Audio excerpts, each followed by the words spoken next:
Howdy ho, welcome to another exciting show with Tom and Jimmy, and today I'm commuting in this freaking weather, man.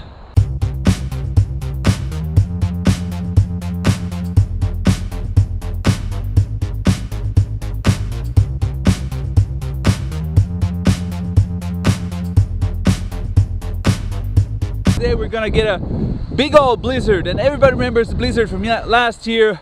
Yeah, it's a single speed with slick tires. So I came prepared today. I'm riding my Farley. I got the Barbagassis up front and back. I'm not using the studded ones yet because it's not icy.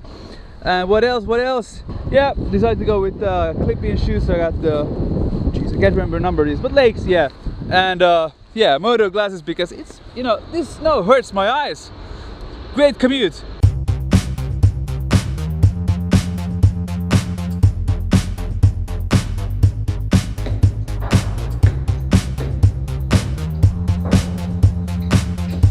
Alright then, hey, how was your commute been? Mine was great, a bit snowy, but hey, keep on trucking.